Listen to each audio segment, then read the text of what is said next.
ક્રોધથી હૈયો હલબલવા માંડેલું. જદવંશી જાડેજાના રૂપની માથે આજ મિનલથી ઓળખોળ બનેલી.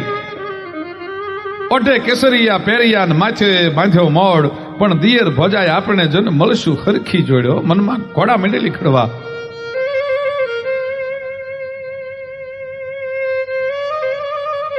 ઓઢા જામે જ્યાં ઓરડામાં પગ મૂક્યો, ભોજાએ કીધું ઓઢા જામ પધારો. અને ઓઢા જામે એમ કહેવાય છે પોતાની ભોજાઈના પોતાની ભાભીના પગમાં હાથ નાખીને ઓઢો જામ પગે લાગ્યો.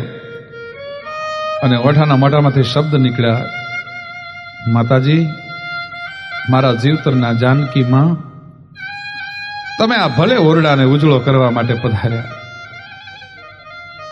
મારા જામના મારા મોટા ભાઈના કુળનું ઉજળું કરવા માટે ભલે પધાર્યા. ભાભી એમ કહે ને ઓઢો જામ પગે લાગે. એ પેલા તો લક્ષ્મણ જતી જેવા ઓઢાના બે હાથ પકડી અને ભોજાઈ મિનલદીએ ઉભો કરી લીધો. ઓઢા જામ રહેવા દ્યો, રહેવા દ્યો. શબ્દના મોતીણા આવી રીતે વેરી નો નખાય. મારી હામું તો જો ઓઢા, 14 વર્ષ ને 4 ઓઢા અસાંજે થયા.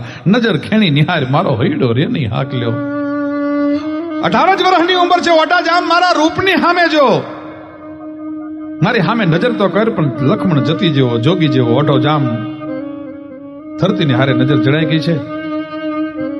ભાભી બાવણું પકડી ઓઢા જામને ખેંચી અને પોતાના પલંગ ઉપર બેહારવાનો આગ્રહ કરે છે. તેથી ઓઢો જામ ભાભીની આંખમાં રેલું કામનું ઝેર ઓળખી ગયો. વિનંતી કરે છે કે ભાભી, હી પનંગ હોથી જો અને હોથી મુંજો ભા, એડી તું ઘરવારી થઈ અસાંજી માં. ભાભી, આ પલંગ તો મારા મોટા ભાઈ હોથીનો છે, અને હોથીની ઘરવાળી તું મારી માં હો. માં, માના પલંગે આજ સુધીમાં કોઈ છોરું કોઈ દી બેઠું હોય એવો દાખલો નથી. મારાથી નો એ પલંગની માથે હાથ રખાય, મારાથી નો ન્યા બેહાય. કારણ કે ગા ગોતરીજ અને ગોરાણી, ભાયા હુંદી ભજ, કથડા એતા ખેણના વો તો ખાધા માય અખજ. હિન્દુનો દીકરો હોય તો ગાની માથે કોઈ દી હાથ નો નાખે, ગાની માટી કોઈ દી નો ભરખે.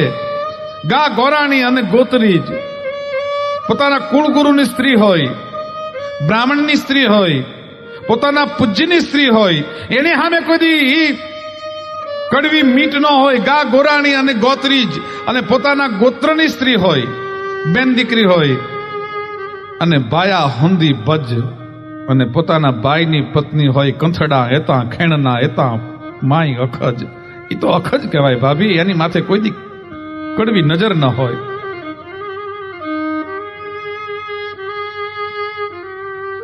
પણ મિનલદે છે એ ઓઢાને આગ્રહ કરીને બેહારવાનો પ્રયત્ન કરે. તે દિવસે ઓઢાના મોઢામાંથી શબ્દ નીકળ્યા કે મારા કુળને ગાળ બેહે. ભાભી રહેવા દ્યો તમે, એમ કરી અને ઓઢો જામ પોતાનો હાથને છોડાવવા માટે, પણ આ ઓઢાના અંગના રૂવાડા આવડા થવા માંડ્યા. છામ છામ છામ છામ ધમે ત્રામાજી આંખ ઓઢાની મળી થવા.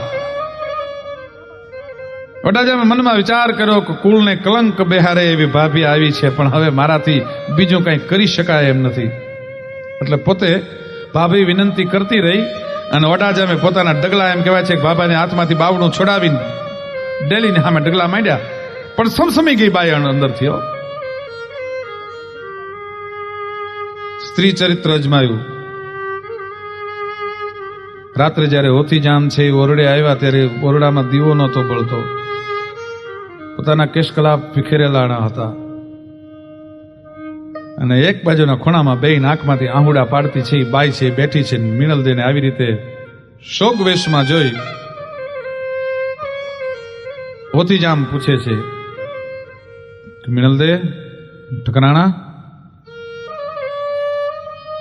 ઓઢો જામ મળ્યો તમને? કેમ આજ ઓરડામાં ઉજાસ નથી? કેમ ઓરડામાં દીવો પ્રગટ્યો નથી? કેમ તમે એટલા બધા શોકમાં છો? તમને કોઈએ કઈ કડવા વેણ કીધા? ઓઢાથી કઈ અવિવેક થઈ ગયો?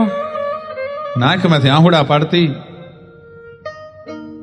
સ્ત્રી ચરિત્ર અજમાવીની બાઈના મોઢામાંથી એટલા શબ્દો નીકળ્યા હતા. લોક સાહિત્યનો દુહો એમ કે છે કે ટાઢી અગ્નિ વન દસે, જળ પથરા વેરંત, ત્રિયા રૂઠી જે કરે એવું દેવે ન કરંત. ચકમક નામના પથરામાં જે અગ્નિ